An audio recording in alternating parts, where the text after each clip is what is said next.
సిరిసిల్ల జిల్లాలో అప్పుల బాధతో మరో నేత కార్మికుడు ఆత్మహత్య చేసుకున్నాడు. ఇందిరమ్మ కాలనీకి చెందిన 55 ఏళ్ల నేత కార్మికుడు పర్కిపెల్లి రాజు బాత్రూంలో యాసిడ్ తాగి ఆత్మహత్యాయత్నం చేశాడు. రాజును కుటుంబ సభ్యులు హుటాహుటిన సిరిసిల్ల ఏరియా ఆసుపత్రికి తరలించారు. చేసిన 6 లక్షల రూపాయల అప్పు ఎలా తీర్చాలో తెలియక 6 నెలలుగా ఉపాధి లేక బాత్రూం క్లీనర్ తాగి రాజు ఆత్మహత్యాయత్నం చేశాడు. చికిత్స పొందుతూ రాజు మృతి చెందాడు. మృతునికి భార్య పద్మ, కొడుకు రాకేష్, కూతుర్లు మౌనిక, ప్రియాంక ఉన్నారు.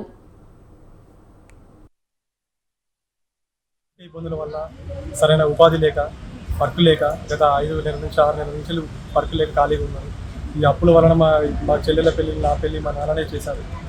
ఈ సరైన ఉపాధి లేక కూడా ఇంత ఆర్థిక సమస్యల వల్ల నిన్న బాత్రూంలో యాసిడ్ తాగింది మా నాన్న.